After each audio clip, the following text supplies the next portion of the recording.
What's goody in the hoodie? It's your man Nico Boogie coming with you another one of my Black Panther fan fiction series episodes. So this special edition, this is gonna be special edition part one. I'm gonna talk about how my character fits within the MCU, and I'm gonna be talking about an in-depth connection. So to start off, first off, please like, share, subscribe to this video and to my channel. Um, if you're liking what a brother is kicking out, please let me know. Give me some feedback. And positive and negative feedback is good. Constructive feedback, criticism, anything will help. Um, so the first thing I'm going to say is T'Challa makes N'Dala Prince of Wakanda at the end of Black Panther. This is after he has gone through trials and tribulations to find who he is.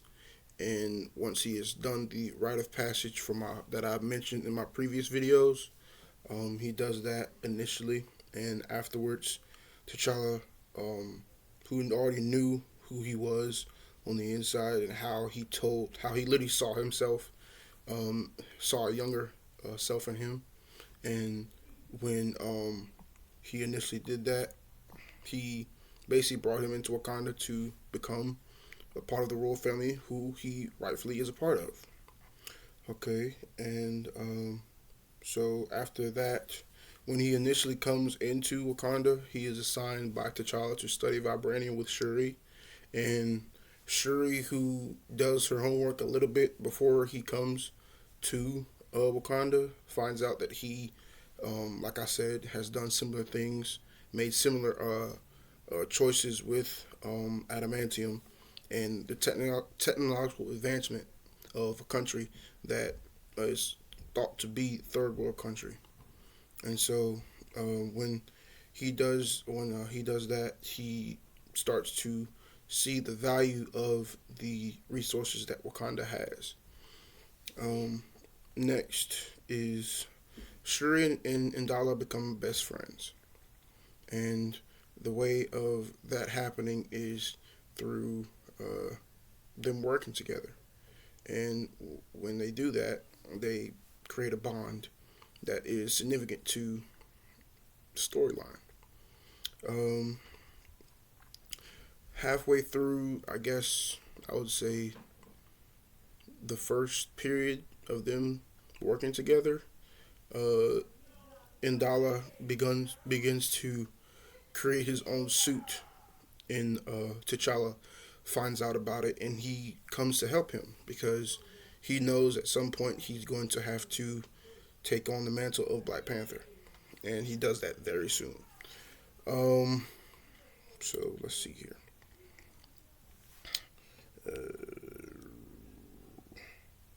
When N'Dala makes his suit, at first he tries on T'Challa's Civil War suit. He tries that on, gives that suit a spin, and T'Challa is surprised to see him be able to fit it. And if you can imagine, um, a young man who is of T'Challa's stature, has his build and everything, he tries on the suit for the first time, and it fits. But like I said in one of my previous videos, N'Dala does have a suit that's similar to T'Challa's Civil War suit, and he actually modeled that suit after what he wore in Civil War. And so from then on, uh, he goes into studying nanotechnology and finding out how vibranium is be able to mesh with nanotechnology. And it's very fun how he does it. He takes notes, he does experiments, and all that. Good jazz. Um, when Infinity War comes around, uh, T'Challa is keen on helping the Avengers at this point, of course, and N'Dala is in the background making sure things go smoothly when it comes to them protecting vibranium and being able to help the Avengers do what they need to do to fend off Thanos. Um, when that Black Order does come to Wakanda to try to get Vision and the Mind Stone out, N'Dala is helping Shuri try to get the Vision Stone, try to get the Mind Stone out of Vision's head. He's aiding in that, and initially he wanted to go fight with T'Challa on the battlefield, but T'Challa gives him an order not to do that. He tells him to stay with Shuri and to speed up the process of trying to get the Mind Stone out of Vision's head. And that's very significant because T'Challa knew that he was ready for battle and literally put on his suit. And the upgraded version of his suit that he had was a basically, I don't want to say a doppelganger, but it is a doppelganger suit, meaning it's a spitting image of T'Challa's nanotech suit. But Shuri put an input into the design of the suit, and I don't want to say this. The difference of it is that it just has a blue glow to it, but um, he's able to make nano tech weapons, daggers and spears, like stuff like that. He does have energy spears, which T'Challa should have had in the second movie for Wakanda Forever. So with that, um, when Ebony Maw comes to find Vision, when they are distracting the Avengers on the battlefield, and Ebony Maw sneaks to the lab where Shuri is taking the Mind Stone out of Vision, well, trying to take the Mind Stone out of Vision's head.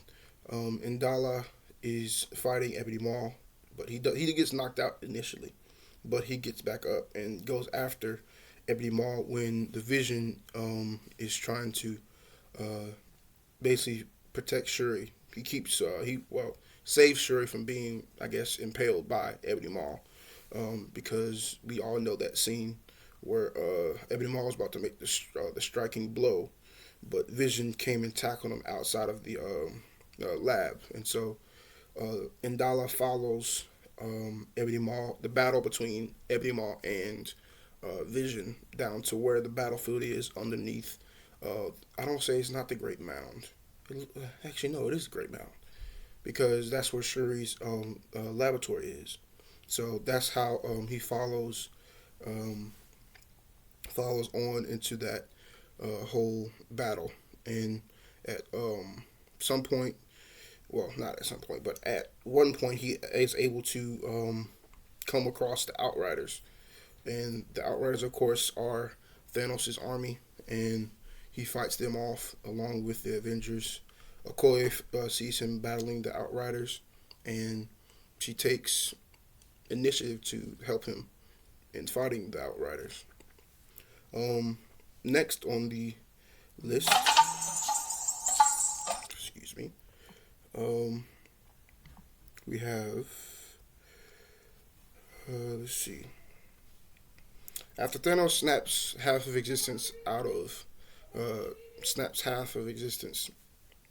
snaps off. Just we know the snap. Queen Ramonda takes it upon herself to try to find, not really find, but make Indala uh, bump him up from prince to king for the time being that T'Challa and Shuri are dusted. He doesn't witness, he does witness T'Challa being dusted, and uh, well, he realizes that it's going to be a hard road ahead of him to be king. And when that happens, he does have to fight. He goes through the let me see, what is it? Not christening. It's the ceremonial trials to become Black Panther and King of Wakanda. And so when he does that, he does fight M'Baku, which is funny because T'Challa fought M'Baku. But M'Baku initially did not want to challenge him due to the fact that he is, in a sense, related to him. But M'Baku believed to be the person that would fit the throne the best, and that's what he did. He fought M'Baku. He also fought his other two cousins, Njoku and Mbanu, and he beat them. Uh, when he finds himself in the ancestral plane after taking the heart shaped herb, Um, he does he doesn't see um, he doesn't see his ancestors that he does not know of. He knows of some, but he doesn't know of a lot of them. But when it comes to he is met with Bast, and I do believe I said this in a previous video. He meets Bast, and Bast has a conversation with him. He talks to her about how um, at some point he's going to have to bend the knee and start to worship her. And Jesus Christ meets them both. And if you can imagine Jesus Christ coming to talk to Bast and say, "Look here, this is not your soul to govern nor control. I have given him free will so he can worship you if he wants to, but for the time being, you're going to leave him alone and let him make his own choices." And so that's what happens in the ancestral plane. He does wake up with the powers of the Black Panther, and moving forward, he takes it on upon himself to not only make a legacy of his own, but to continue the legacy of T'Challa. Um, Therefore, ushering in a era of, I don't want to say peace, but trying to rebuild Wakanda, having lost the king from due to Thanos. And so he starts to go in depth of learning what the needs of the people are and how he can basically and meet those needs. Um, when the relationship he has between Okoye becomes even more relevant with the marriage that they have. He does make her queen, so there is a Queen Okoye, and it's very interesting how that happens because at one point there is a scuffle between Ndala and Wakabi. And even though we all know that Wakabi is T'Challa's best friend, Wakabi does not like Ndala at all, due to the fact that Okoye dumped him and divorced him. So um, it's funny how I came up with that, but I digress. Um, Ndala is now king at this point, and for the 5 years that he is king, he basically tries to make it to where the council is pleased with him. And even though he is king, he is above the council, but he makes the final decisions as a king should do in a country that he is running. When it comes to dealing with the UN and having the borders of Wakanda be open to refugees, he keeps that on wrap. He makes sure nobody comes into Wakanda unannounced. The upgrades that he makes to Wakanda's defenses, and even to the point where the safe houses that he has in different countries. And what I mean by safe houses, I mean Wakandan embassies. And the Wakandan embassy that is established in the MCU, I mean, well, no, it's not an MCU. Okay, fine. My character establishes the Wakanda embassy in New York. And when that happens, um, I call them safe houses, but like I said, they're embassies really. Um, all across the nation of Africa. He starts in Africa, and from there he knows that there are certain places that Wakandans can go that won't cause problems for them, and they'll be able to blend in essentially. He starts in Uganda, where he was previously on his mission to study adamantium. And then he goes all over Africa, Tanzania, all of the places that are tourist attractions. He has a place that Wakandans can go and be safe and not and have connections to their families back home. Um,